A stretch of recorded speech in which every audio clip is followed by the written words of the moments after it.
Welcome back to another episode of Good Teams Win, Great Teams Cover. We're back with our Week 5 review of the NFL action. The week where all hell broke loose. We had our first London game. We had a game go past midnight. Well, midnight US time. It'd have been 5 o'clock UK time. Just chaos across the NFL this week, and an absolute banger of a Thursday night game. Still got a cracking Monday night game to come as well. So yeah, the fun doesn't stop. But we're here to review all the action so far. I, of course, am joined by my co-host, as per usual, Byron and Joe. Gents, how was your Week 5 been so far? Yeah, wild, wasn't it? Fun one, very fun. Thursday night and the early games Sunday were just a cracking set of games. I know we had some good ones on the back half of Sunday as well, but yeah, that was a really fun slate. So yeah, it was real good the way it fell because of kind of the teams on buys. The London game that took one of the games out. Like you could kind of, even though watching like Red Zone, there's 6 games in the early slate. There was enough going on, but enough where you could still keep focused on what was happening, even though it was bouncing everywhere. So yeah, it was good. It was a good week to have a shorter, a smaller slate in that early window to be able to keep focused on everything. And we're going to talk through 4 or 5 of the games in detail because there were so many crackers. We're going to review the rest of the games through our 4-fill challenge and also our ATS Picks competition to see how we did. We're going to check in also on Fantasy Gameday. What a week for the Fantasy Gameday, guys. Just a wild chain of events that's gone on, but love what's happening with Gurmeet and the guys, and we'll chat a bit about that. And we'll preview what is turning into a huge Thursday night football game and go for Thursday night football game, especially for Joe and his San Francisco 49ers, who might be in a little bit of trouble. Let's start with the London game first. No better place to start. What looked like was going to be a blowout ended up being a nail-biter as the Vikings hold on and beat the New York Jets 23-17. Vikings are 5-0. The Jets let another one slip and are down to 2-3. In the end, turned into a cracking game at Spurs. Sometimes we do get some dull ones and drab ones for the NFL London games with the matchup and the travel and teams aren't right. Looked like we were going to get that because the Jets really struggled, but came into it in the second half. Oh, so close, the Jets to pulling off the comeback. Yeah, ended up being a good game, like you say. I mean, coming from 17-0 down, the Jets were at just before halftime. Just before halftime, they scored in the right before halftime. Yeah, but I mean, I think the Jets really look kind of worrying. I know they came back pretty well, but I mean, Aaron Rodgers had 54 pass attempts in this game. Garrett Wilson, 22 targets and still just cracked 100 yards. You do wonder if team desperate enough to get Devontae Adams in the mix. I almost feel like that feels like a certainty at this point to me. Is that going to help, though, given the problems they've got? I don't think it addresses any of the problems they have, no. But I don't think this is a team that's well enough run to think they need other issues solved. I think their biggest issue continues to be Nathaniel Hackett. But also, Robert Saleh doesn't cover himself in glory roughly ever. So, yeah, I think there's a lot of talent on the team, but they just don't seem to be getting ushered in any kind of direction. The rush attack just wasn't there yesterday. Breece Hall had less than 10 carries, less than 25 yards. Half a dozen carries, 15 yards. It just never got going, never got started. And then, you have Aaron Rodgers throwing it 50 plus times, and ended up from 3 interceptions, which is very un-Rodgers, and a pick 6, which is also very un-Rodgers. But I mean, yeah, I think obviously it's not easy to criticize the Jets. They were bad for most of the game. They've been disjointed for a lot of the season. But I mean, shout out Sam Darnold and the gang again. Not a perfect performance by any means. Ty Chandler had one of the funniest fumbles of the season. That kind of pitch toss, I don't know what you call it. Like, yeah, it was incredibly unusual. Like you're trying to, catch the soap, or like I don't know what, something slick in your hands. It's a football, it's not that. Shouldn't be in that condition. But yeah, that was pretty funny. And then, yeah, just got to take care of business. So the Vikings, their defense is obviously playing at a hell of a lick, and offense is getting. Yeah. I think this was one where the defense, obviously, I think the defense won it for them. The offense struggled against it. It was very similar to last week, where kind of the Packers managed to shut them down in the second half. The Jets defensively did step up. The Jets kept, to be fair, the Jets defense did a pretty good job overall. Kept them in the game, but particularly in that second half, there wasn't just Vikings just couldn't really get anything going, and the Jets offense wasn't able to capitalize. But yeah, shout out that Vikings defense. You know what? They got Rodgers. That the pick six, they just got Rodgers. It was the showed blitz, bailed out of it, and Van Ginkel dropping back into coverage. Just obviously managed to make the pick on the quick pass. It were fantastic stuff, and that was just that high level chess game that they were playing with Rodgers. It was phenomenal stuff. And then they held on. You talk about veteran Aaron Rodgers, veteran Stephen Gilmore making a obviously incredible pick to ice the game. Obviously, I was a little bit biased, hoping the Jets would pull the comeback off as their Jets money line and over 40. Sadly, the 40 pushed for the total, and the Jets didn't quite get there. But I think worrying for the Jets, because you can't keep putting yourself in those situations. Doesn't get any better. I think they've got the Bills away on Monday Night Football.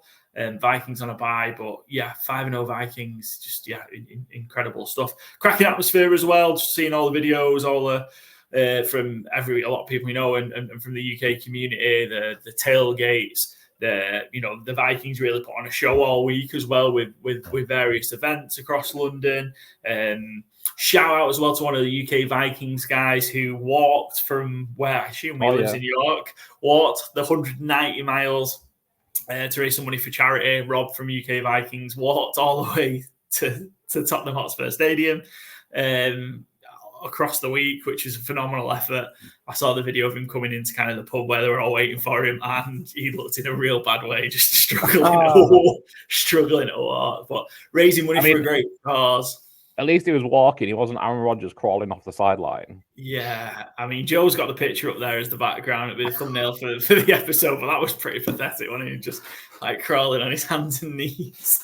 He looked like Charlie when I've told him off for doing something bad, which doesn't happen very often. He's like skulking away. Certainly looked plus 40 in that situation there. But he threw 54 times as well. I think that's a crazy thing. Like coming into this year, I think we all we're high on Breece Hall. I know you drafted him at high, Byron. I think I drafted him high in our charity fantasy as well. And it's just, I think it's been all year. I think that's the biggest problem when you're asking a 40-year-old quarterback to throw 54 times. It's not the right situation. And I worry about the Jets. Altogether. And hopefully Evan Jones is fine, because I think that was massive for the Vikings, him going out. I think they looked, they were pretty looking pretty well on offense when he was there, and hitting 4.1 average per rush. So if they can get back, I think the Vikings should be fine, and should be more than happy with a 5-0 start. I think people had them under 5 wins coming into the season, so proved a few people wrong. Yeah, definitely, for sure. The standout in the NFC so far, and surprise package of the league for sure. I think I had them at maybe like 6 wins, so we're not far away from eclipsing that already. I have them as the worst record in the NFL. Excellent. Good and stuff. under 6.5, obviously, if I have them as the worst record in the NFL. Well, but they might go 5-12. You never know. Mm-hmm. I have an idea, though. And I think you never know is very apt here. Yes, I certainly don't. But yeah, I didn't realize quite how dominant the defense was historically. Aaron Shatu does the DVOA. I can't remember where it is now. FTN, I think it's at. The Vikings, since 1979, that's a DVOA era, have the 6th best defense of all time after 5 games. Outstanding stuff. Of all time. All time. I know it's been good, but that's absolutely staggering. That's ahead of the 85 Bears, of 2000 Ravens. Genuine historic defenses. That is impressive. Long live Brian Flores. Absolutely. The London game was the start of the longest day of football. It spanned just short of 15 and a half hours. We moved to the early slate, and the next game, this unbelievable AFC North game between the Ravens and the Bengals. The Ravens outlast the Bengals in overtime in a game that just ebbed and flowed, went back and forth. Question, I mean, at 1-4, are the Bengals dead? I wouldn't say they're dead in terms of the season itself. I think they can still sneak the playoffs. I think the teams have done that. Yeah. And I think how they performed, I think if there was like a blowout, how the Ravens did against the Bills, then I might have been like, yeah, the Bengals are more or less done. But it feels like the Bengals should have won this. I feel like the Bengals gave this away. They were leading, was it by like 10 points at least at some point? There were 10 in the pick then, wasn't it? It was the interception that kind of sparked the Baltimore revival at the end. And he did like an unbelievable play from like with Jackson, and we're going to talk about what happened in overtime, but that was there for the win. So I wouldn't say that they're over. It's going to be tricky to get that AFC North, division, but we've seen crazier things. So I wouldn't say they're fully dead just because how they've played against the big teams. They just need to start winning some of these games and start putting the wins on the board, and they could make it into the playoffs. Because I think it's a weird year where there's no one. There's the Chiefs, there's the Vikings, but like, has there been anyone else who's been crazily impressive? I think Byron mentioned this a few weeks ago, where you would be like, they're definitely going to get a playoff spot. It only feels like one or two teams, so I think they can get in there. There's going to be some twists and turns. We've seen teams start 4-5-0 and drop off, and we've seen the vice versa. So I think with the talent they've got, they're not quite over there, but they need to start picking up these wins. The return games in week 10, I think it's a Thursday night football in week 10 now. That 4-game stretch for the Bengals is huge, I think. And I think they're going to need to go 3-1 or potentially 4-0 over those games. And they aren't particularly. And the teams they're against as well. It's not that they've got the Giants, at Browns versus Eagles versus Raiders. So, you would expect them, they're probably favorites in at least three of them. So, but it's just, we fought that again when they played the Patriots, when they play the. Yeah, so they've just got to start, stop these good performances where they're just not winning. They just need to actually start getting them on to start contending. And I think, judging by Twitter, I don't know if you guys follow him. Used to be a guest on the Around the NFL podcast, the Spice Rack, Bradley Spicer, Chris Weston's old friend in Vegas. I think he just spent the entire game post the game finishing until whenever he passed out from drinking, I would think, just retweeting Bengals fans saying, "Fire Zach Taylor. That was a disgrace. What are you doing? He should not be the coach anymore. You can't play for a field goal at 53 yards," which I couldn't agree more with. But yeah, there was I genuinely don't know how many retweets. Every time I looked at Twitter, the top thing was Bradley Spicer retweeting about 10 different people again. And it was just 10 days. They do not seem a happy bunch. But they do have, in relation to their record, probably my favorite stat coming out of week 5. The 1-4 Bengals have a better point differential than the 4-1 Houston Texans. Very interesting. Yeah, the Bengals are -5 in point differential, and the Texans are -12. Yeah, I mean, you think crazy, putting up 38 points at home like that, you think that'd be enough to get the job done. Weirdly, though, even though, like I said, they lost 41-38, defense held up a bit better, given kind of what the expectation was going in, that the Ravens will just shred them. It's kind of the overtime run from Henry, 50-odd yards, kind of bumped up massively the rushing stats. Before that, it was 33 rushes for 120 yards, which wasn't too bad, given the amount of times they've run it and how bad they've given it up. And how bad they've been on defense. Yeah, so... Especially how it started as well. That first drive from the Ravens where they went, 12 plays, 70 yards. I think when that went in, I was like, oh, this is going to be how we predicted it to be, where the Ravens were just going to be dominant and just run all over them. But yeah, the put up a fight, and like we said, it was there for the victory.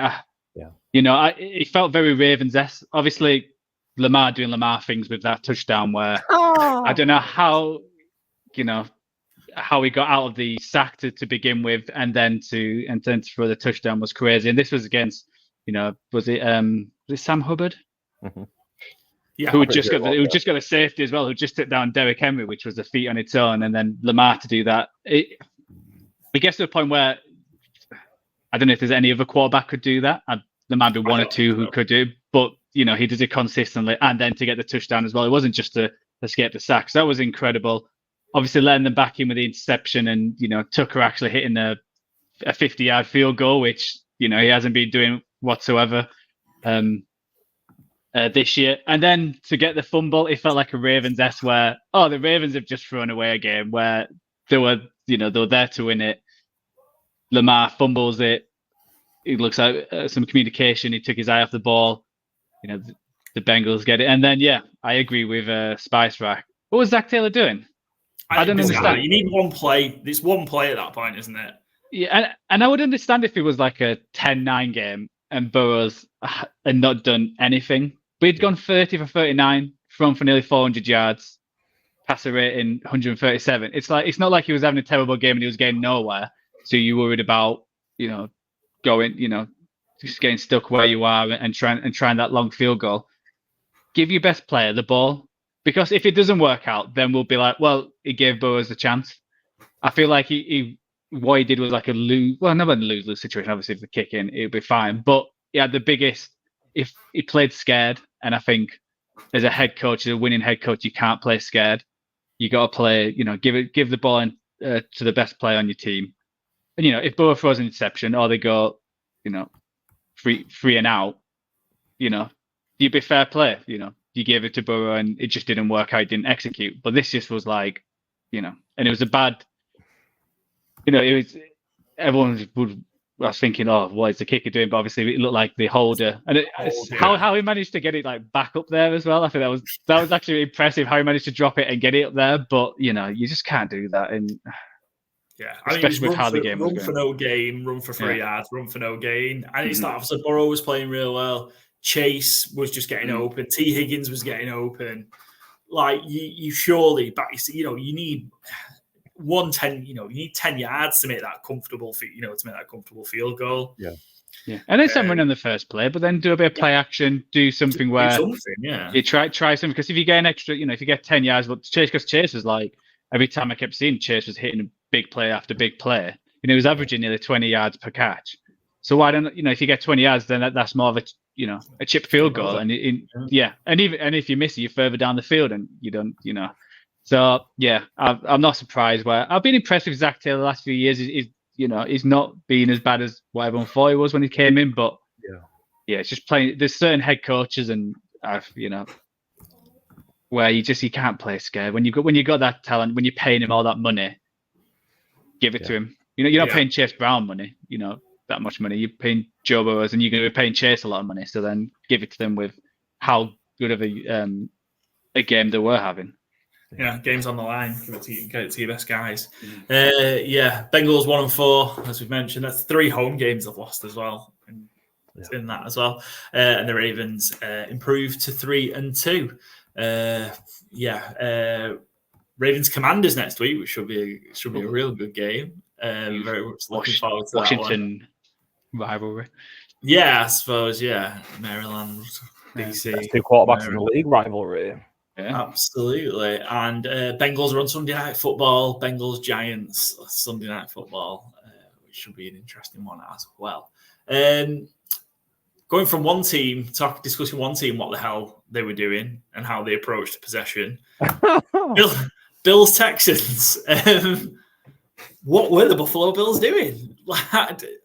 Just the most bizarre sequence of call. And I understand that McDermott came out not to try and justify that he was taking accountability for it. We said the Texans had 3 timeouts anyway, so we could have still been in that same situation if we ran it 3 times. Not much time would come off the clock, and we could have still punted it to them there. But I mean, Josh Allen is having statistically his worst passing day of his career. Yeah. And you get him to try and chuck it out the end from his own end zone 3 times. And he's also only on the field because you've dosed him up with smelling salts because he was knocked unconscious. Like maybe get the ball out of his hands. Yeah, it just seemed an odd thing to do, especially potentially this is a 99% chance this game would be going to overtime. Try and give him a break. But just a bizarre. The Bills seem to do this though. They can't stay out of their own way. Like over the entire McDermott era, like they've been so good, and yet when it comes down to it, they just always get in their own way. It just feels like, the 13 seconds obviously comes to mind. Like that's the biggest one they'll ever be. But like this wasn't that, but it was pretty similar in terms of feel, I guess. Like you kind of knew the Texans were going to win it as soon as they started throwing the ball there. You're just like, what is going on here? Like you've been in this situation before. You're not a rookie head coach. A bit Zach Taylor-y, but in reverse, like I guess, they're doing the opposite of not running the ball. But again, there just doesn't seem to be much feel of the game. It's just bizarre because from what he was saying, it was like we were just trying to be in a position where we would, in essence, either run the clock out, because you're not going to, at that point, be able to get it close enough for a field goal. It'd be ridiculous because they weren't throwing those kind of passes. But then you were trying to get some space that if you were punting it, you'd punt it to them with little or no time, or that they'd be further back. It was just a bizarre run that ball. And then even if you get a few yards and you punt it, you make the Texans have to do more because they have enough time to run the one play for 5 yards, call a timeout, and kick a 59-yard field goal to win it. And look, how many 59-yard field goals to win games are going to go over? It's a very difficult kick, but it's not a 70-yarder. Like, it's not. Yeah, you've made it doable. I did like Robert Woods though. Revenge game. Just he got that punt and he just went forward. Yeah, there was no fanning around. There was no left to right. There was no east west, whatever you want to call it. He was just bolt. I'm going forward. I was surprised to see him on it. To be fair, I also forget he is more spry than I give him credit for, especially because you don't see much of him as an offensive player nowadays. But yeah, he just bolted forward. And I thought that was just again smart veteran play. Like the time isn't there to waste. Just quickly get upfield as far as you can, and then get down. I don't mind this as much as the Bengals game because we've just said put the ball. I know Allen was having a shocking game, especially by his standard. But he's a top 3 quarterback in this league. You've got to let him do it. And I think that them 3 timeouts, it makes sense. Because if you just run it 3 times and they do what the Bengals do, then there's not much difference. So I understand. I just think they just didn't execute, and I think that's what you mentioned by the Bills. When there comes like crunch time, they just don't execute these kind of plays like they do in the playoffs all the time, where they have chances to win plenty of times and they just don't execute. So it just felt like a typical Bills, kind of loss. Yeah, I think I blame it more on the offensive, call. I don't think it was the best calls. I think the kind of throws that were going for, you felt like hero ball Josh Allen again.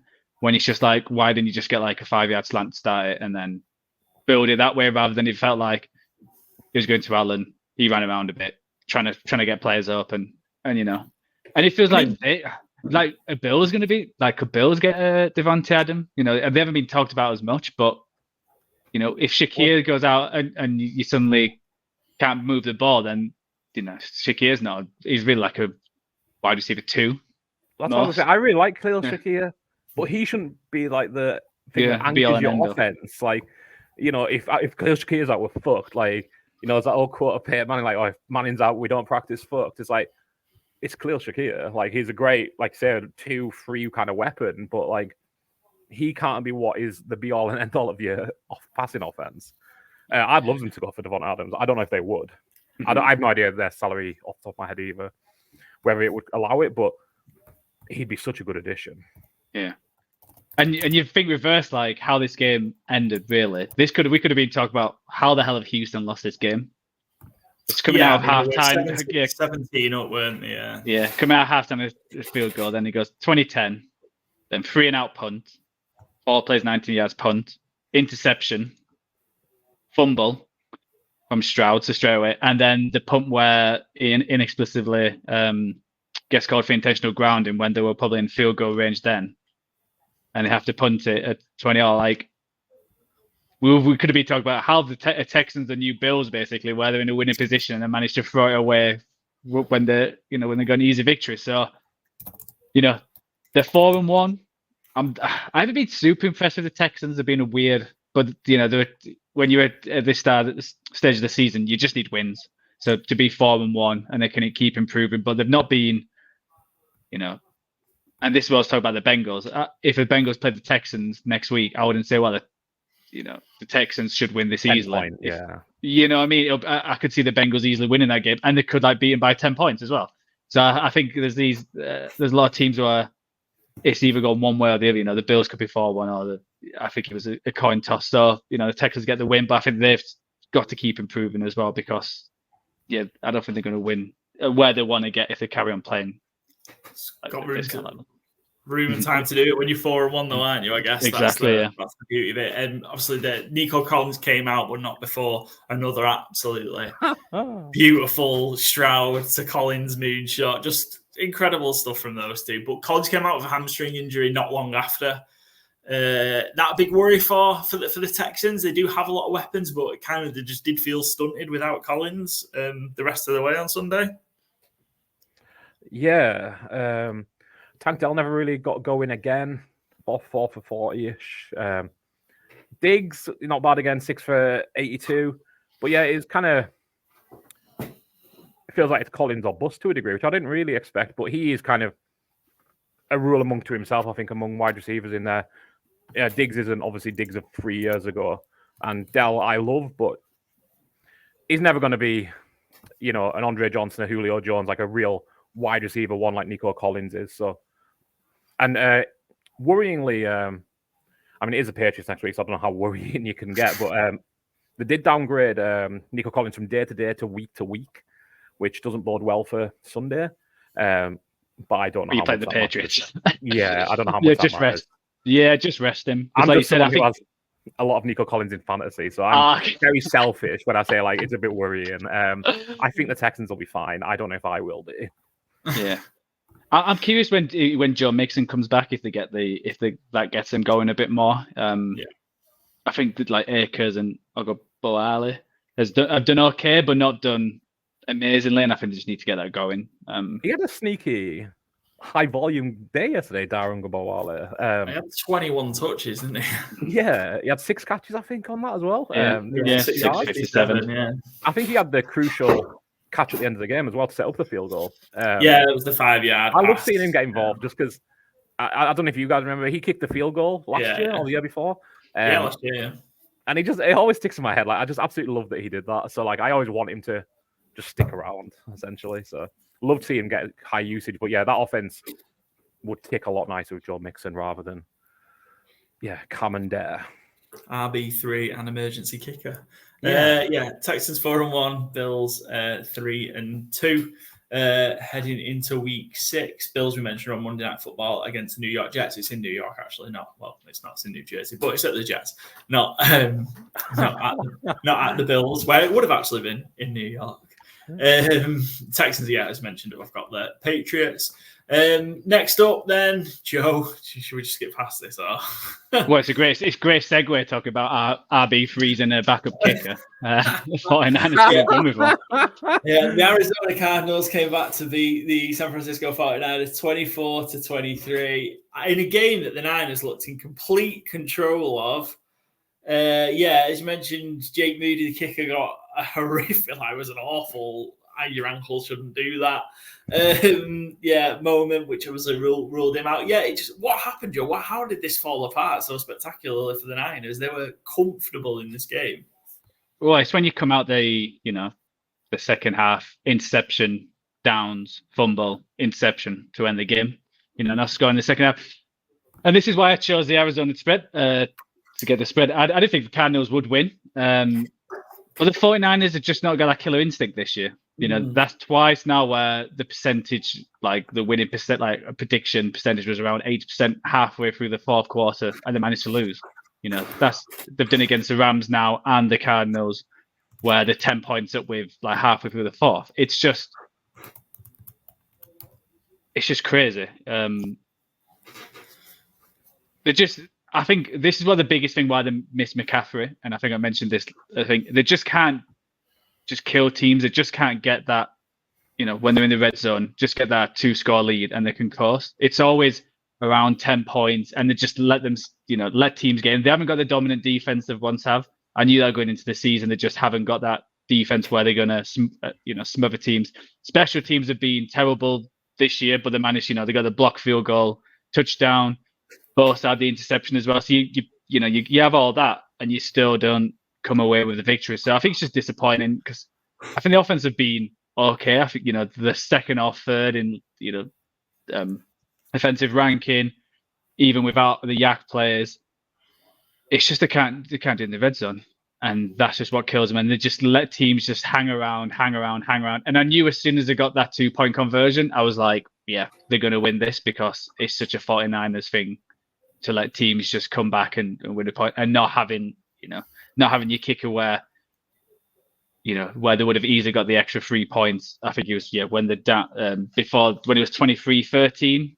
Obviously, they had to go from the 4th down. That would have just been a field goal. You go up, 13 points, makes it a little bit different, makes it a bit different, and then not get off the field obviously on that 4th down when Kyler just put the ball in the air anywhere near Marvin Harrison Jr. and he comes down with it. Yeah, because that was like when they were on that drive, I was like, they're just frustrating that way, and I feel they just try and be a bit too cute sometimes when you just get the points.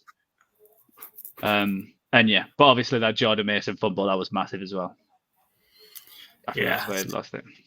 Yeah, just leaving teams hanging around, as you mentioned. It's a killer. It was about a week we talked about how great kickers have been and how easy these field goals have been from miles away. And then I think it was 3 blocked field goals just on Sunday, a couple of botched holds across the games. It was just it was a rough week for the kickers this week, including getting absolutely, I think it was DJ Dallas one. It just ran over Moody on the kickoff return, and his ankle just bent away. It absolutely shouldn't.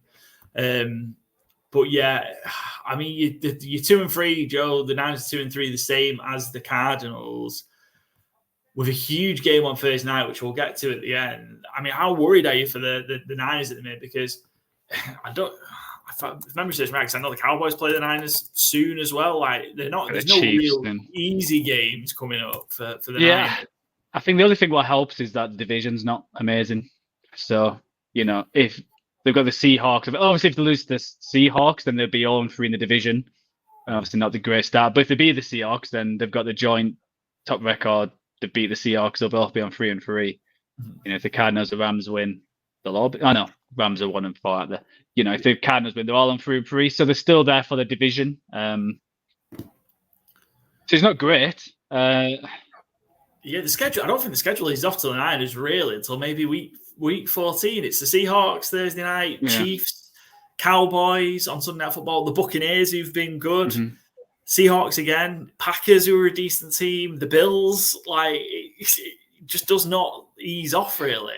No, but if the 49ers want to be, if they want to be where they want to be, they got to win them games. So, I'm not worried. I think they'll still make the playoffs if that's like winning the division or getting the wild card. I think the losses they've had, like we mentioned, the Rams and Cardinals are just inexplicable losses. I think when they get McCaffrey back and they start tightening some stuff up, I think that'll be a difference. I worry about the defense. Special teams have not been great, and there's more injuries. I think the Gross Martus, who was one of the defensive ends they brought in, he's out for 6 to 8 weeks with a knee surgery. So they're just losing a lot of players. I think last year they were really healthy. This year they're not. So they're going through that. So it's early on in the season. This is how 49ers normally start. I think last year, I was expecting them to be similar to this, where they just start slow and then suddenly they win 7 or 8 on the bounce at the end and they're the number 1 seed. So I'm not highly worried. But yeah, it's a big game Thursday. If they win that, then the first in the division. We'll see where they go from there. But yeah, and I think what I mentioned earlier, I think because there's been the Vikings and Detroit's done okay, but they've not looked amazing. So I think in the NFC especially, there's been no standout incredible team except the Vikings. So I'm also not worried that Cowboys have looked shaky. If Eagles obviously, probably Commanders have probably been one of the best teams. Commanders and Vikings, I suppose. Lions, because you'd think the Vikings will. I say it for a week. Vikings will start to run out of steam, but surely they will. Same as Commanders, like Buccaneers, like the South. Teams have had good games and bad games. Same with I think everyone except the Vikings really have had the mixture. So that's why I'm not overly worried in terms of we're not going to be able to get where we want to get. It's just. Yeah, it's not the ideal start when they should really be 4-1 with how the games have played out. Yeah, fair enough. Our bets absolutely stank in this one. We were 0-5 in this one.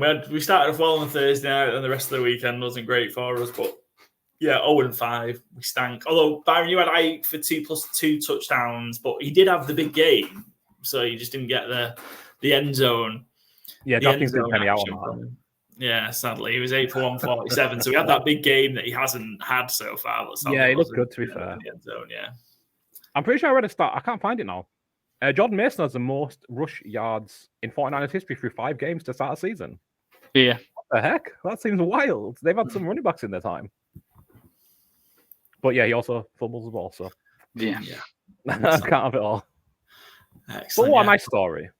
Well, indeed, yeah. Both teams, Niners, Cardinals, 2-3, heading into week 6. That's the 4th game. We'll talk about the Cowboys in a second because it's part of our 4-fold challenge.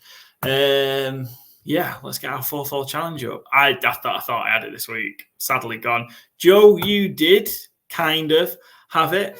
You got a half win on the 4-fold challenge. That's a return. We'll take any wins. It's a return. It was like that's a winning treble. It was like 6 to 1. Yeah. 6.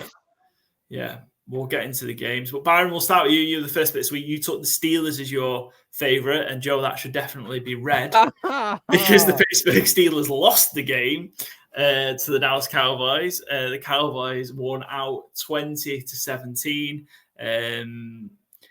I watched the game Monday morning, because it's late anyway, and with the weather delay, it was insanely late. My blood pressure went through the roof watching this one. Some positive to the Cowboys. I think Cowboys move the ball really, really well, like up and down the field. Not many teams will have 400 plus yards of offense on this Pittsburgh Steelers defense, and the Cowboys did.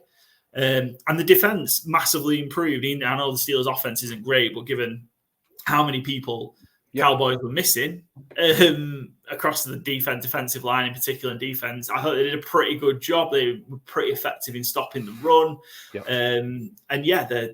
They managed to kind of keep Pittsburgh to a real, relatively low score.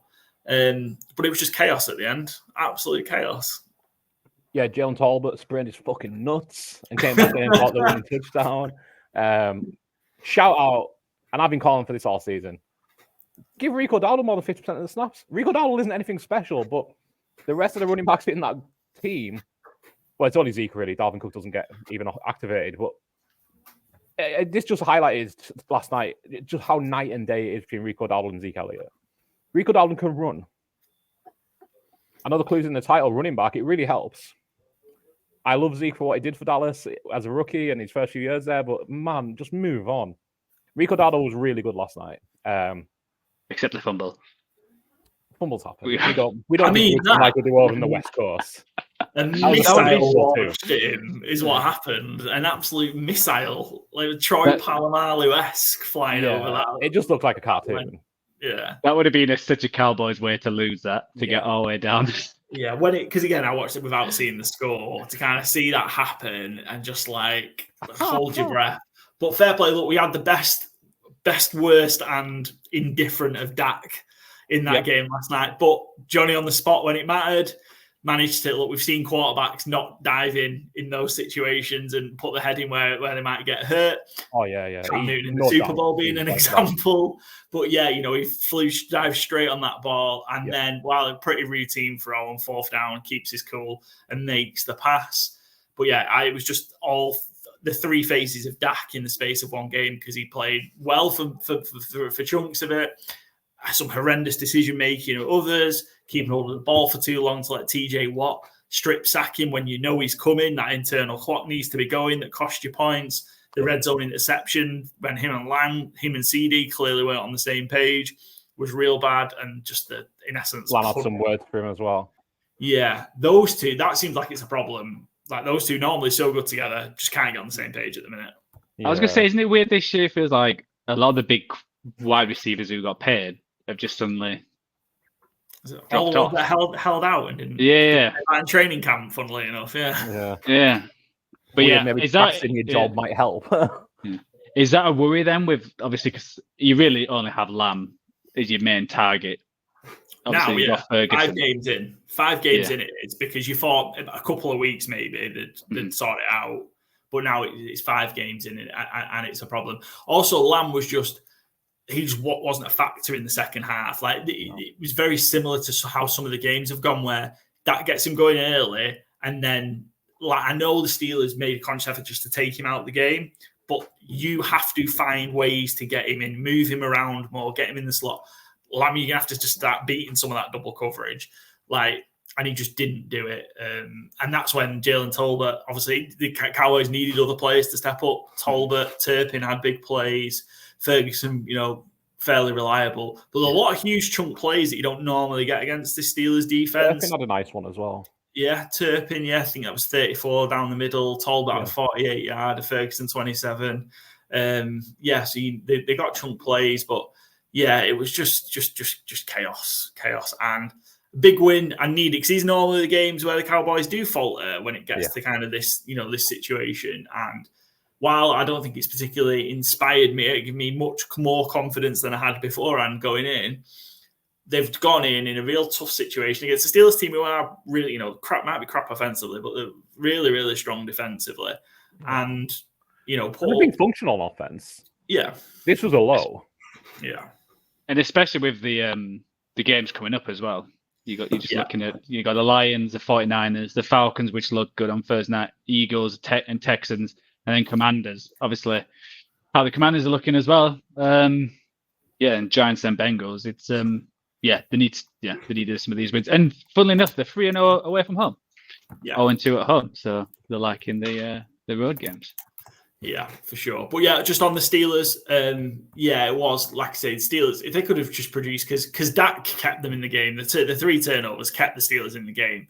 Like, if the Cowboys minimize that, they win this by 2 to 3 possessions. The Steelers were kept in the game, and the offense just couldn't deliver. They really struggled to run this ball against a very porous Cowboys rush defense. Couldn't seem to get that going. And, couldn't really, Pickens was quiet. They couldn't get anything Pickens else was going. a disgrace. Did you see? At the end, the route running of Pickens. Oh right, sorry, no, that was bad. That was pathetic by Pickens. He deserves a suspension for that, because that's just a cheap shot. That's not a football in action. Mm-hmm. But if you go on Twitter and just search like Pickens route, or I'm sure Warren Sharp NFL will have it. He's jogging through his routes, like clearly, and I think he ran a season low percentages of snaps as well. Mike Tomlin was asked about it, and he's like, "Oh yeah, we thought we might get more out of him by having him do like less work." It's like, I think Mike Tomlin will be having a look at that game. Well, he definitely will be having a look at that game film. And I was just reminded of Antonio's decisions, because like George Pickens, the character concerns when they drafted him. That's why they got him where they did, because on talent alone, he's a really high end receiver.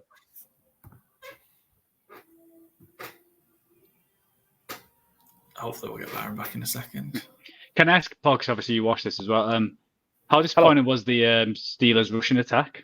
Obviously, because me and Byron had Fields having a massive game rushing, but it just didn't seem to get going. Obviously, 26 carries as a team and only 3.5 average. Did you just, like, the Cowboys actually showed up and capitalized?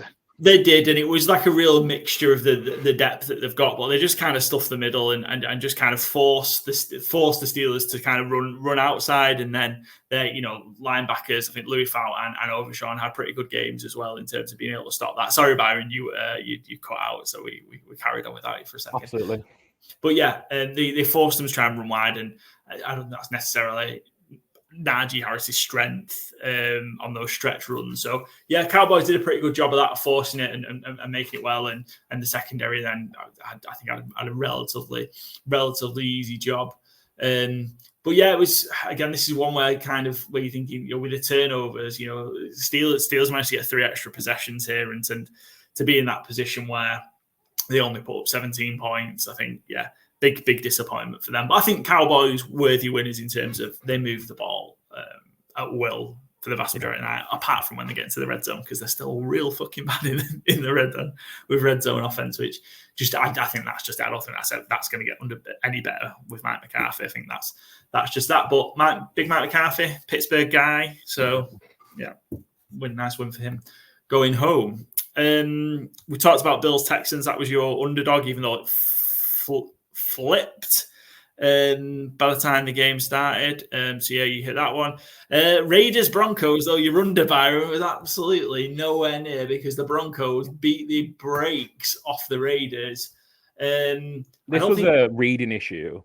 I thought it was Broncos under 36. And I thought, oh man, I've smashed it. I got 34. Nice one. And then, apparently they counted the Raiders 18 points in it as well, which I think that's unfair. They did. I don't think you can use the business decision speech again if you're Antonio Pierce. I don't know if this was worse than the performance against the Panthers. Do you know what I say about this game? I think this is I know there's the whole momentum. This is the biggest game where one player seemed to just change this game. And it was that Minshew pick six. The pick six.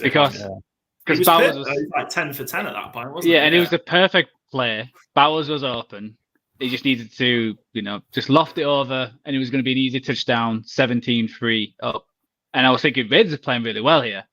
Yeah. And it put too much air on it. It was a shocking throw straight into Patrick Surtain, and who runs in a Surtain up. And then it just seemed from then on, the Broncos just dominate. Because before then, I think the Raiders had had a drive before that where they looked good as well. And I thought, the Raiders have turned to play. And it's just, I've never, well, that's a lie.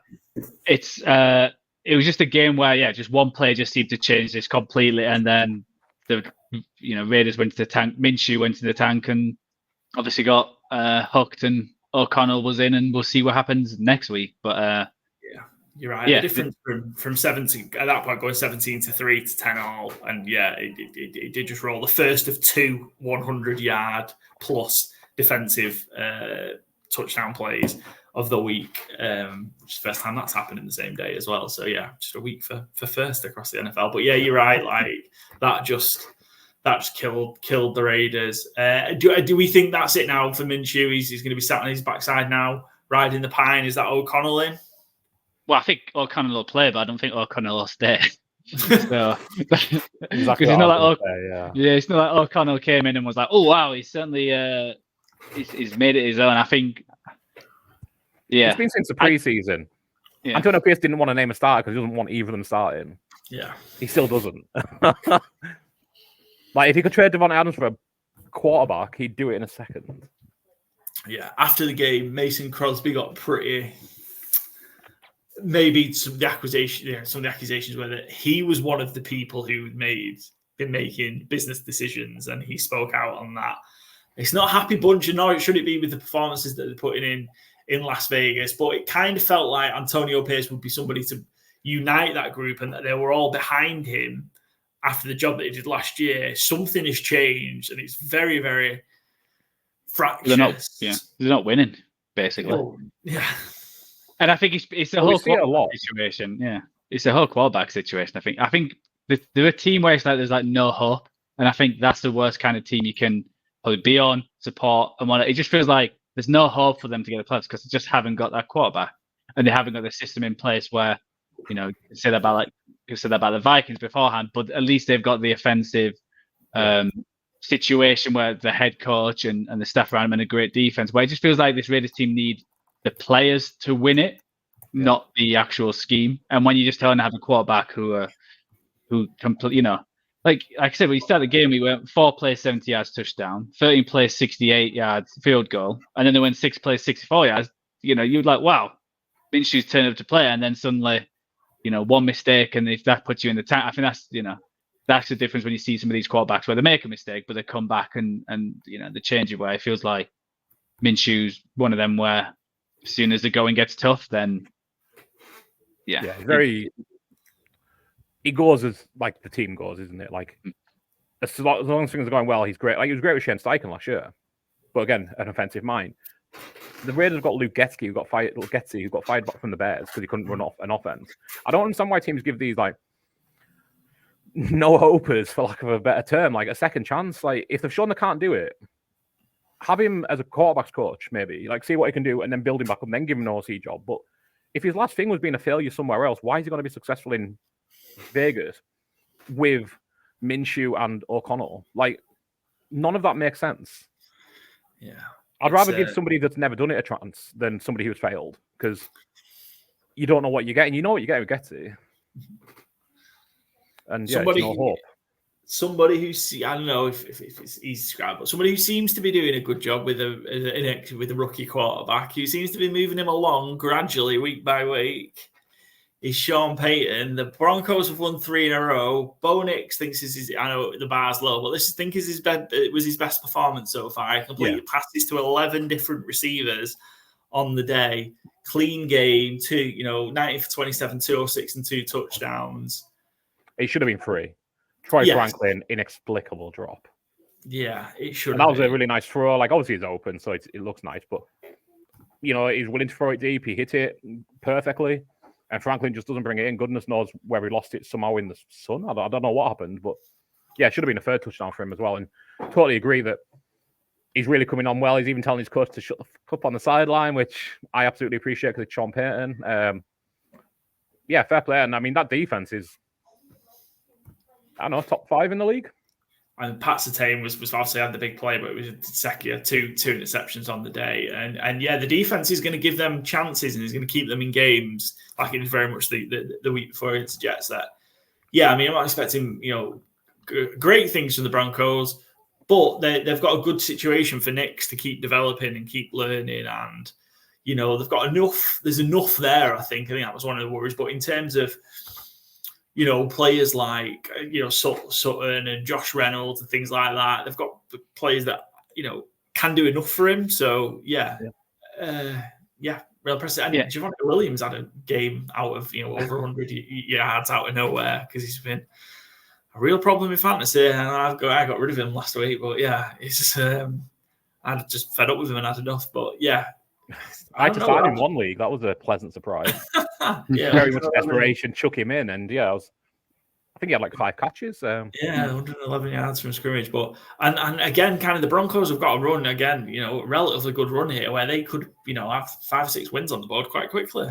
I was going to say that when you actually look obviously, because where they finished last year, the rest of the schedule, it's not obviously they've got the Chiefs twice, and the Bengals and Ravens, but like everyone else, they've got chances to win. When you got that kind of defense where it keeps you in games, I think that's what these, the young quarterbacks who are probably not like how Jaden Daniels is playing, but like slowly coming along. If you've got a good defense where if you only score 6 points in the first half, but you're leading because of your defense, it's a perfect situation for where it is. And Vance Joseph has done an awesome job. And like you said, they've got the Chargers, Saints, Panthers coming up.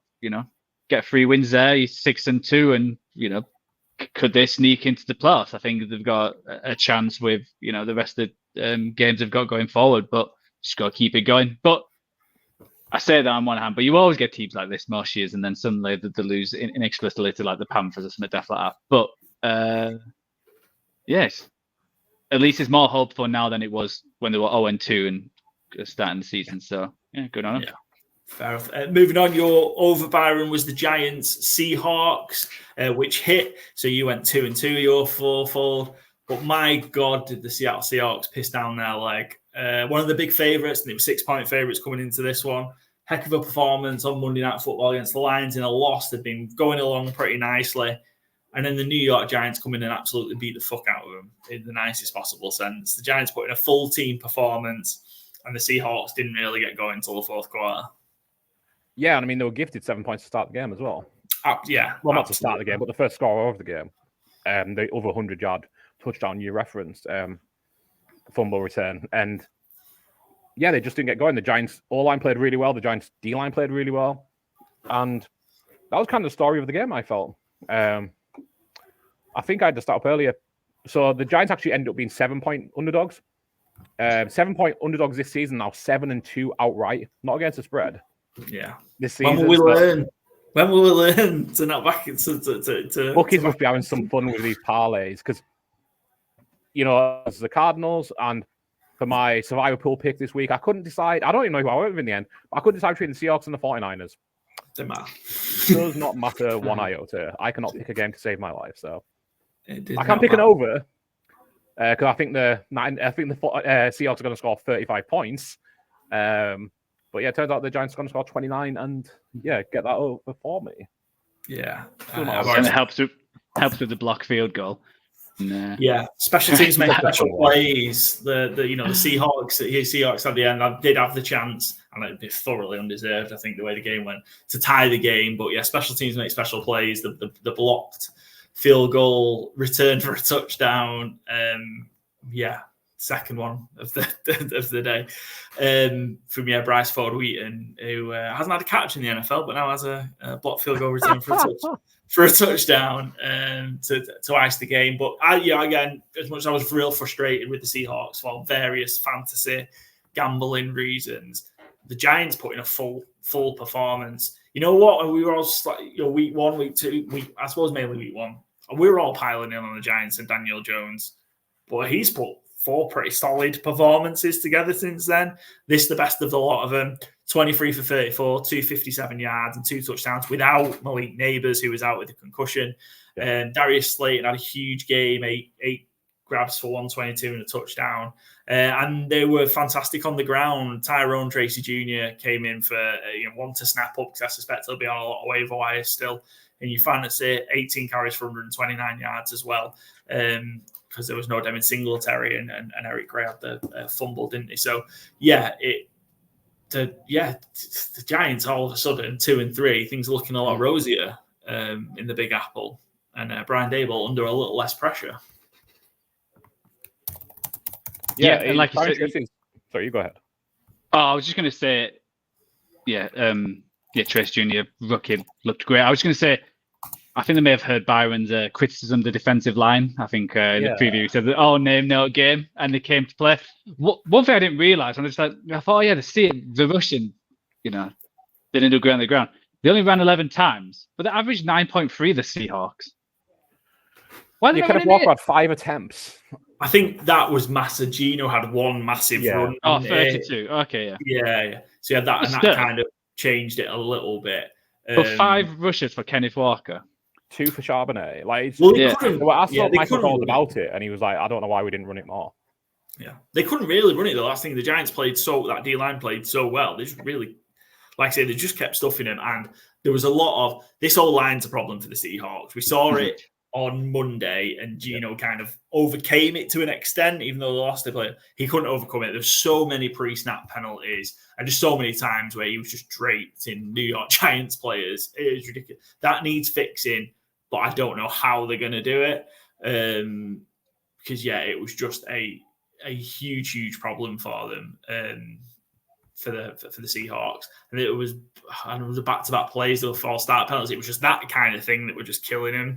Killing drive. So 7 sacks I think Gino suffered or was on the end of. So it's not going to get you very far in the NFL, and they were all pretty spread out for the Giants as well. But a real good job from Brian Daboll and the Giants. So that was you, Byron, 2-2. Joe, your half win. You're 3-0-1. You started off with the Bears, who were comfortable winners at home to the Panthers. 36-10. You know what? Real glad to see kind of that. I know even though it was against the Panthers, that Bears offense hum a little bit because they're in London next week and I'm going to go into the game. So I'm hoping for a good one now, with especially the Jaguars played a lot better as well. So real comfortable for this one. Again, talk about Bo Nix's best game, probably Caleb's best game as well, cleanest game. They were again had another productive outing on the ground as well, the Bears. So solid all round offensive performance. Yeah, I couldn't believe it was minus 3.5 this game. Still don't know how it was. I know the Bears weren't amazing on offense, but I think coming into this week, Caleb Williams was one of the worst throwing over 10 yards, and I think he managed to hit at least 4 or 5 of them. And I think DJ Moore had a huge game against his old team, certain revenge game. And I think I recommend this Swift for the Fantasy Gameday. And again, he had a big game. I think the Bears just put it all together. And I think what they needed, obviously, Williams going over 300 yards should hopefully make that London game a bit more exciting, and a few fisticuffs to end the game as well. There's a few handbags going on. So it was a good win for the Bears. I feel sorry for Panthers because I think they got another injury on the defense this week. I think it's just going to be. I think they had that bump with Andy Dalton coming in, but I think it was a 1-game bump, and when you bring in back Bryce Young to finish the game, it's not looking helpful, and I think it's going to be another long, hard season for the Panthers, and see where they end up next year. Yeah, Bryce came in on mop-up duty, but the Bears. We talked about in the preview those DJ Moore quotes had resurfaced on why they got rid of Justin Fields in the first place. But yeah, it felt like there was more intention to getting the ball. He had 8 targets, 5 grabs for 105 and 2 touchdowns, DJ Moore. So hopefully they're going and pretty well spread around. The rest of the offense should make for a good one. The only bright spark again for the Panthers, I thought, was Chuba Hubbard. Chuba Hubbard, sorry. Yeah, I think it's kind of the only real bright spark and maybe the case for the rest of the season. But yeah, Bears at 3-2 now. They feel like they're in a real pivotal run of their schedule. It feels like if they can pick up another couple of wins, they're going to be right in the mix for potentially, it depends how the division goes, but at the very least a wild card round. We've got Jaguars next week. I forgot for a second I'm fucking going to the game. I'm nearly there on betting the over as well. I'm so close. After seeing what these 2 offenses did this week. But yeah, they're at Jacksonville versus Jacksonville in London. Bye week, Commanders, Cardinals, Patriots. So it feels like if they can pick up another 3 wins there, they're going to be right in the mix, the Bears, come the end of the season. That was your favourite, Joe. You're over. Also, here I was on this as just a bet in general. There in the end, I was worried when obviously Jane Daniels came out. Yeah, we were sweating it. But Commanders win 34-13, so over 33.5 cash, just about in the end. And yeah, I mean, we're here talking positively about Jane Daniels again. Just another great performance from Daniels on the ground. I think he rushed for 80 yards. 240 in the air. Just the Commanders are just clicking at the minute and playing really, really good football. MVP Daniels, when you think about which quarterbacks are actually playing well this year, I think it's similar to last year. No one's, hitting it out of the park. I think obviously Josh Allen started well, a few others, but the last few weeks it's been Jaden Daniels. It feels easy for him. Obviously, the Cleveland defense came into this year. Everyone thought he was going to be one of the best, but it just didn't seem he was unfazed. There was a lot of big plays. I think that's what helps this team. They're starting to get big plays. Scary Terry got a 66-yard long catch. Brown got 41. Eckler got 33-yard long receiving. So I think they're just hitting them big plays on rushing. They managed to hit some big plays as well. They're just that kind of team where, I think to start off the game, I was a bit worried when it was 0 each going into the end of the first quarter. So I was like, oh God, this is not going to go well. And then suddenly a couple of big plays and they're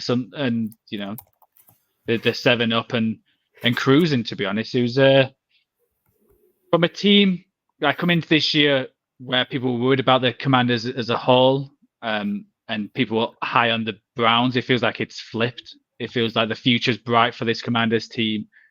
I want to say the only way is up. Our stuff in the defense is not amazing. But when you compare that against the Browns, is there any hope in them? They were atrocious today. I don't think they hit 1 third down. I think they were all for 12 or for 13 on third downs. It's a horrendous run they've had as well. I think it's something like 0 for 20 maybe across the last couple of games. It's something bad on third down. I don't think they've hit over 18 points. 1 for 13, yesterday. Oh, so they managed to go in right at the end. Yeah. Might have been Jameis, though, not Deshaun. Yeah. There was just it feels like there was no hope.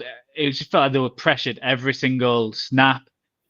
There was I don't know if you saw the video of Kevin Stefanski wasn't too pleased with Watson when it was 4th down and he wanted to run the play. And I think they already had a timeout. So, it just came off the field and they just had to take the 5-yard penalty and punt it, where it seems like Watson made that decision that he didn't want to go for 4th downs. It just feels so like Watson's not been horrendous this year, but he had 7 sacks and just not hitting them big plays and just not. It feels like he's got no connection with anyone. It's a bit dire for the Browns and that defense is not playing as well as they did last year. So and that's what kept him going last year. And I just figured team building wise, when you've less. I think it could be Watson's last year, to be honest, because it just feels like it's just not there between him and Stefanski. I just don't think it's ever going to work. I mean, I'm not going to defend Deshaun Watson, but Rappaport jumped in with that because obviously the clip went everywhere around. Also, Stefanski screaming at him. So Rappaport made the point, and I didn't see it during the game because it was one on Red Zone, but that Cleveland were going to get pinged for 12 men on the field anyway. So at that point, Watson knew they were going to get the penalty. So they're obviously not going for it then at that point. So that's why he was walking off the field, but still didn't look great. And yeah, I think it's gone. I think in any other circumstance, that Jameis Winston would be in and playing, and that's not just because I love Jameis and all that, but any other situation where a starting quarterback was struggling this much, you'd have benched him by now. He's not had a 300-yard passing game yet for Cleveland. In the time that he's been there, he's not had one. How many's Flacco had across 2 different teams now? He didn't even get half over 300 today. He did not even get half of 300, yeah. And it's not like these games you sometimes lost the possession or the Commanders keep the ball most of the time. It was like 2 minutes difference between the amount of possession. Washington lost a fumble and threw an interception. So I just watching this Browns team, I just feel there's not much hope for them. It is crazy. They won 11 games last year and got in the playoffs. And I know it's the difference is the quarterback, but it's just madness, isn't it? Yeah, but on the bright side, Jane and Daniels welcome. It's like a CJ Stroud kind of start. How they started last year. It's like 2 years in a row where the second picked quarterback is looking like a superstar straight off. So we'll see how it goes. Like Washington 4-1. Who would have thought that? The defense is still ranked. Defense in the bottom 5. Yeah, in the bottom 5. But somehow the 4-1. I know they've had a nice schedule, but you only can win the teams who you play against. And I'm curious how they're going to play against these like big teams now when they've got the Ravens, but then they got Panthers. And start playing the Eagles and Cowboys, and I'll be curious how he shows up. But if you get all these wins at the beginning of the year, if let's say they lose to the Ravens, but they beat the Panthers and they got the Bears and Giants, so let's go to 2-2. 6-3 going into the Steelers, Eagles, Cowboys. Why not? I think how the offense has been playing, it's how bad the defense has been. They're probably a top 5 offense, so it's exciting to watch. Yeah, and it feels a bit better now Schneider's gone as well, so we can actually cheer for the Commanders. Yeah, you don't feel as bad. That's also kind of lining up next week. How that over-under is still only 52.5 for Commanders-Ravens, I don't know, but that's the sucker bet next week. Everyone's going to be paddling on that over, aren't they? That number's going to go up, I don't know, 54? Is that 54? 54.5 maybe it might get to. I'd have thought people would have been piling on that. So we'll see that next week. But yeah, Joe, you cashed that over. Under you hit in a putrid game. Let's not spend too long talking about this. Dolphins, Patriots. Dolphins moved to 2-3. Got one of those wins. They've got one more game minimum without Tua. Can they just kind of find another win from somewhere and keep their season alive? Just about squeezed past the Patriots, 1-4. I think this is a real moment for the Patriots of how they've not found a way to beat this Miami team who've been struggling awful. I mean, they managed to get a running game going once Devin A-Chain went out, which seems like an odd thing to say. Mostert and Wright had good production on the ground. But yeah, this is real bad news for the Patriots that they couldn't win this game at home against this Dolphins team that's been this bad and is this banged up. Yeah, shocking game.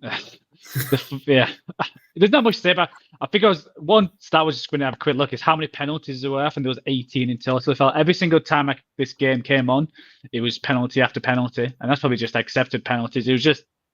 I think it's just 2 bad teams, 2 of the worst offenses, which I don't think coming into the year, you would have thought that about the Dolphins, that they were going to be. I know 2 is out, but you expect McDaniels to at least scheme something up, and it's just a putrid game. I think they were lucky to come away with the victory, but also the Patriots didn't deserve to win it as well. So it was, how long are they going to keep Brissett in because he had another stinker, and the fact that I think you had the bet of over 2.5 field goals and those 3 still missed. This is how bad this game was. 3.5, yeah, it was part of my over 3.5. That sadly didn't hit, but that's one I'm definitely going to go back to because they odds are great on it. But yeah, they absolutely tried not to. There was a miss from 41, a miss from 33, and the Dolphins botched a hold. And I was just going crazy at the TV watching this on Red Zone. Ridiculous. I feel like I worry for both teams. I think even though the Dolphins won this, they should have probably have lost just how it ended with like the interceptions and the fact that the Patriots had a chance to win it. It's putrid for both teams, but I don't really know where they're both going to go. And I think the Dolphins have been but I think Mike McDaniels has been the biggest disappointment this year. I think he's I know he's lost his quarterback, but plenty of coordinators haven't at least done something, and it feels like don't know where they'll go. Dolphins are well needed bye for them. Patriots have got the Texans, so tough game for them. Next one is you got the push on this one. I was so right about this game as well. So I was on the Jags as a bet, and the Jags were cruising, weren't they? Colts put 24 points in the fourth quarter, but the Jags were cruising up two scores with 6 minutes to go. So they eventually prevailed 37-34. Big game for the Jags in terms of Trevor Lawrence. This was a huge game for us on his 25th birthday. That was mentioned about 100 times. But feels like this offense finally found something. The Jags have been struggling for a number of weeks on offense. 371 yards, 2 touchdowns. They did have the 1 interception, but Brian Thomas Jr. had a huge day. Christian Kirk got going. The running game got going. Tank Bigsby was the tank on Sunday. Real annoying. He was on my fantasy football bench, and I'm in a real close game. But the Jags have finally got something going and are off the schneid heading to London.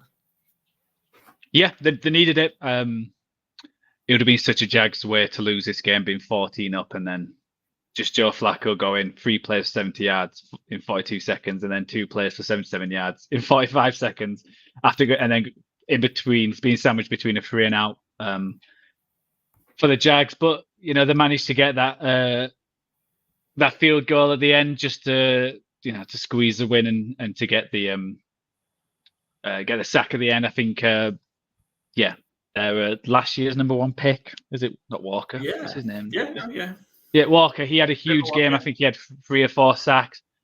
But I think both these teams, they can hit big. I just think there's terrible defenses on both sides. There was a few times I was hoping for the Colts would win this, and it started off well. But some of the Bigsby 60-yard touchdown, I think he hit about 3 or 4 defenders who just couldn't take him down. Just this Colts defense is really disbanded. They've had some big injuries, especially on the line, but it's no excuse for not tackling. It's disappointment. I think Trevor played a lot better. Obviously, finally hitting them big plays, which he wasn't hitting. He just, but he still has them boneheaded plays. That interception was not good at all. Obviously, he fumbled, and then Joe Flacco fumbled straight afterwards to get them 3 points just before the half, which turned out to be huge. One positive note, they won, but I don't see much from these teams. I think the defenses are just atrocious, and and a huge game for some of the players we didn't pick on our fantasy game day for the Colts, with Pierce and Downs having huge games, and Flacco going off, who I left on my bench on the fantasy. So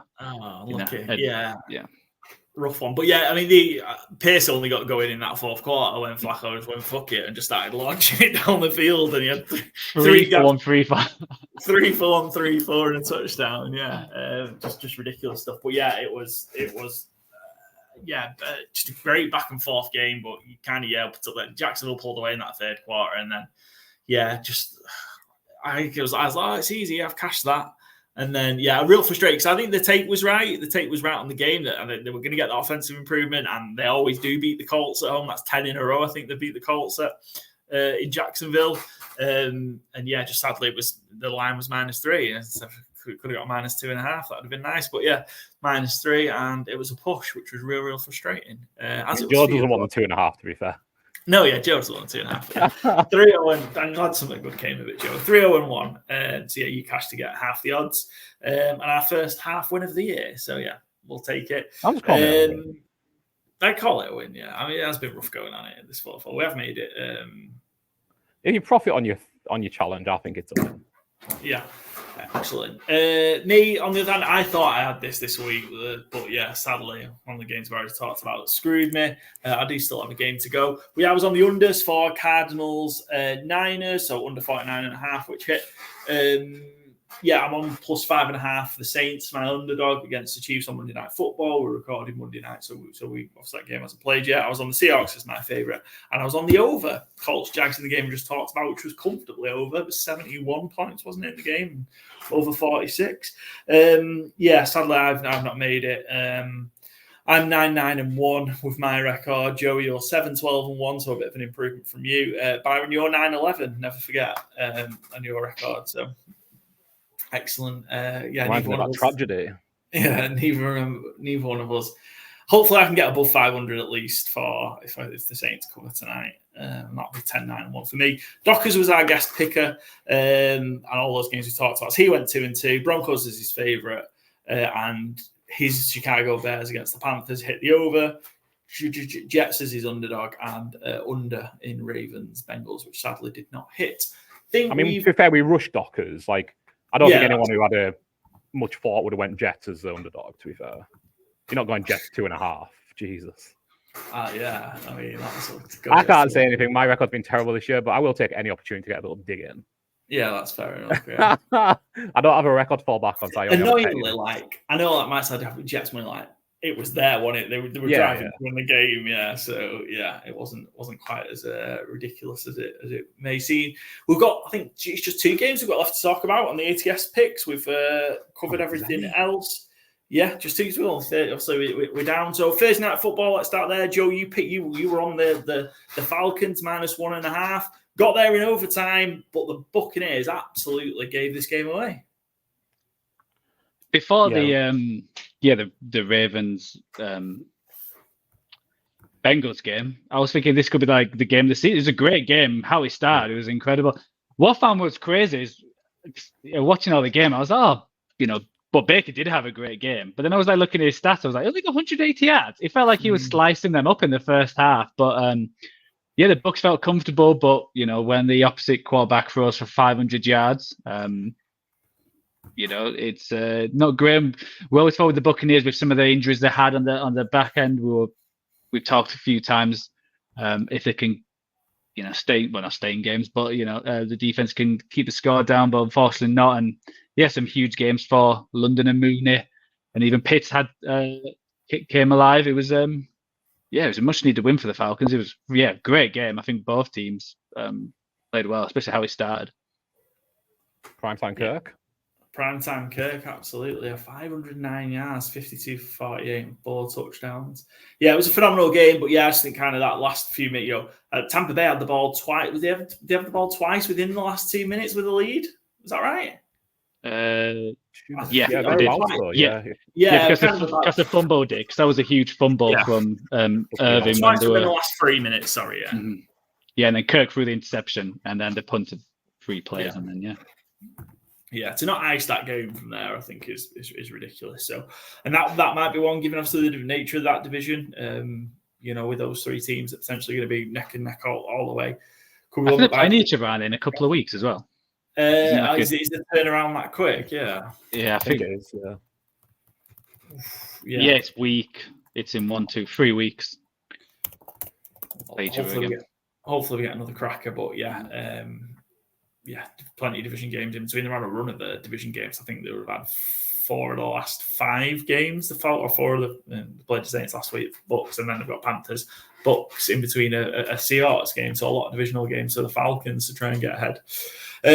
Falcons 36, Bucks 30, and then last but not least, the last game for us to talk about is the Packers Rams. Packers hold on, and they did hold on.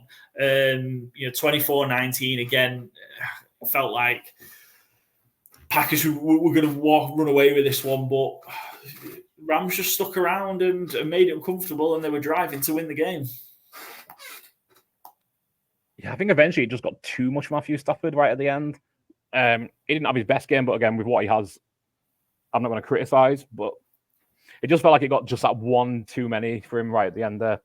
He missed, I think it was Colby Parkinson on 4th down, maybe, to lose the game, but a great effort to keep up, I felt like. John loves. He's been a bit hot and cold, I guess, since all season really, but certainly since he came back. The good's very good. That pass to Jaden Reed. Yeah. Ooh, I mean, there was a few yesterday. There was Jaden Daniels had one to Terry McLaurin. We talked about another one. Lamar Jackson's play, not so much the throw, but the play.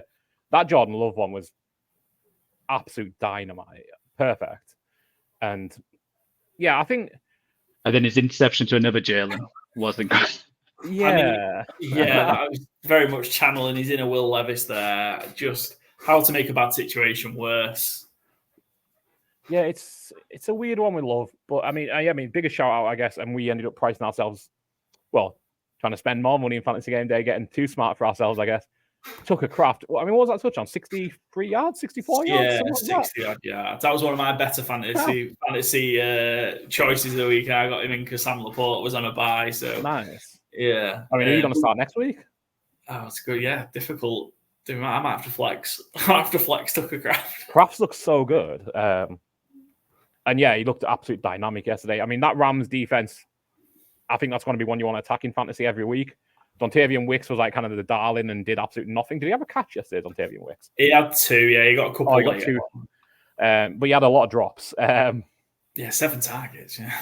Yeah. But yeah, I think the thing was there for the Packers to win this more comfortably. The Rams kept up, I think, kind of because Green Bay left it open, I think, more than the Rams. The Rams are just batting with such a, playing with an uneven deck, or what you want to say. They don't have the tools. It's not quite Miami in terms of they do have a quarterback, but, you look at their pass catchers yesterday, it's like Whittington, DeMarcus Robinson, Tutu Atwell, Colby Parkinson, Hunter Long. Yeah. This is a preseason squad.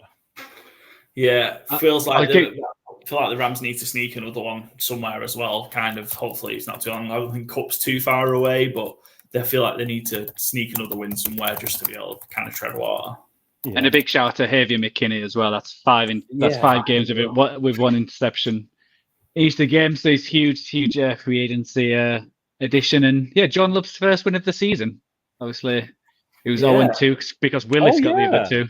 So he's had a weird year where he's had like big games, but a lot of big touchdowns, but a lot of interceptions, a bit boneheaded play. So how he ended last year, I think that's how we expected, but it seems he's fallen back a little bit, but he's got time to round place. Like I said, it feels like everyone's either 3-2 or 2-3, like a lot of the big teams. So it's it should be interesting going forward. But yeah, they needed that win. Yeah, Rams are on a bye next week, and then hopefully Cup will be back after that. Packers have got the Cardinals in what could be a fun game. That'll be a good game next week. Joe, you smashed the ATS picks again. I can't believe you are nearly already a full 20 games ahead of me. 10-2-1. Smashing it. Well, the only games you didn't get, the Raiders, the Seahawks. Raiders, 9. Yeah, that's it. Just the Raiders and Seahawks, and the push for the Jags that we all suffered with. So we might not get the Saints tonight. Yeah, there's the Saints as well. So yeah, but potentially, great week. Byron 6-6-1 to middle of the road, and weird to say, I had an improvement 5-7-1. That's what I'm worried about tonight. That you pick Saints as well. Yeah. I think Joe gets the benefit of this now because obviously for most weeks, obviously I didn't really take advantage of it while you were away, Joe. But Joe gets to see what we've put on the sheet and then just fades me. I think is basically his strategy, and it's working. Although I did have a good betting week, rather 5-3-2 heading into the Saints game, so Saints cover will make that 6-3-2. 2 pushes in the same week. Ugh. I mean, Joe had 4 solo wins on the week: Falcons, Dolphins, Cardinals. Cowboys. That was the start. Yeah. How annoying! Like I picked quite a few underdogs and just not the one which on my fault because I had the Dolphins, Cowboys, Cardinals, Texans. Yeah, unlucky. I knew you. Unlucky. Well, Ian did 3.5. Yeah, no, shame. But smashed it 42-30-4. So you are smashing that, and so a couple of bits of business to take care of. Fantasy Gameday. What a week for the Fantasy Gameday guys, by the way. So the news came through in the UK. You might not even know what we're talking about with this, but the news came through in the UK Thursday. Maybe it was even overnight Thursday. that I think it's Friday morning, yeah. Was it Friday morning? Yes, so Thursday night, Friday morning, that DraftKings were going to be pulling out of the UK and not offering any sort of daily fantasy style games anymore with immediate effect. And yeah, for whatever reason that was, maybe they're not seeing the market for it or whatever. But yeah, a lot of people really, I was really surprised with what I saw on Twitter. So I guess appreciating it now a little bit more because of what we do. But a lot of fantasy content creators, British-based guys, really upset about it because that's the platform that they majorly use and that what people across the world use. So as a result, they felt like there might be a bit of a loss. Well, there's a fantastic company that we love that we've been partnered with since almost day one, Fantasy Gameday, Gamete and Co. down in London, three great guys who've built and created their own NFL daily fantasy game, and it got the love that it deserves to get. This week we saw they've opened up a second game, so they offer a £7.50 entry game, and this week created a new £3 entry game to offer a bit of different options. And I know Gamete and the guys are working on offering more as well as the weeks go by, which will be really cool to see. But usually about 200, 220 entrants for that £7.50 game. What we saw is, I think it was over 500 entries for the £7.50 game and over 500 entries for the new game as well. So over 1,000 entries, over £4,000 given away in prize money this week. So this week alone. So yeah, great stuff. Well pleased for them. And yeah, you know what, as well, they adapted to the increase in business real quick. Yeah. You know, they managed to get the app to handle the traffic. Just great stuff and well pleased to them. Obviously, we've had the opportunity to sit down and chat with Gamete a couple of times. The nicest fella. So yeah, and hopefully we'll get better at playing fantasy games because we sucked this week. But yeah, just want to hope they continue to go from strength to strength. Look, if you are a daily fantasy player, I imagine you already know about Fantasy Gameday, but if you're looking for an alternative to DraftKings now that's shut, then get involved in Fantasy Gameday. It's ace, and sign up using promo code COVER. You'll get a free entry after your first play as well. Shout out to anybody that signed up using the promo code as well, because that helps us as well, helps us help the Fantasy Gameday guys. So appreciate you however you found it across our social medias. I was spamming it everywhere on Friday after the news, getting involved in lots of people's Twitter conversations that maybe I wasn't welcome, but seemed to do the trick. So a fair few people signed up for Fantasy Gameday, so that's cool. I have blocked good teams when great teams cover. Please unblock us. Yeah, I might piss off some people. He'll stop it eventually. No, I won't. But yeah, shout out to the winner. So we had, I think it was 6 winners of the top prize pool, which was £135 and change. So shout out to Emerald 4436. Is that 38? That's terrible. Massive score of 231. Jamar Chase is captain, who had a monster day for the Bengals. Lamar, quarterback. Kenneth Walker is probably a bit of a disappointment. Tracy, who we shouted out, is having a big game for the Giants. Zay Flowers, T. Higgins, he's back with a bang. Jaden Reed and Tucker Kraft. Yeah, we had a lot of these players in our lineup. I tell you, with 1,000 people playing, you're not allowed a dud position anymore. Yeah, with this many people, you're going to have to get those lineups in. And yeah, we need to just stick with the first lineup that we put in, because we chop and change, and obviously I'm in control of it, which is bad for us. And we kind of have put a lineup in and then go, oh, what about this? What about that? So yeah, a couple of guys that have had bigger games. I'm not sure it would have done the trick for us, as we're 135 points away, but we might have got in the prize pool, because we had the wrong game. We didn't go for the Bengals, Ravens. Yeah, I think we went heavy 49ers in our original plan. So we were born either way, to be fair. Yeah, we were Seahawks, Packers, Niners is kind of where we were at. So yeah. Shout out to Emerald 4438 with a fantastic score as a winner. Very much looking forward to next week already as well. It's just cool to be involved. So yeah, once again, well done to Gamete and the guys. Joe, we're going to finish up with your thoughts, and yours as well, Byron, if you want. Thursday Night Football, we've mentioned already, it's a big one. NFC West matchup. The Niners head up to Washington to take on Seattle. Niners are 3-point favourites. Over under 47.5. Where are you leaning, guys, on this one? I think the Niners will win. But I'm going to go the under. I think it's going to be a close game. I feel. What was the other one under again? You said 49? Oh, 47. Oh, why do they always put it so close to where you want it? They always get it. Why do they always get it so right? I know. Yeah. You know what? I'm going to go over, actually. I think it's going to be... I think both teams' defenses have struggled and allowed big plays. So I think the 49ers will bounce back and win. I feel that's the kind of thing they do.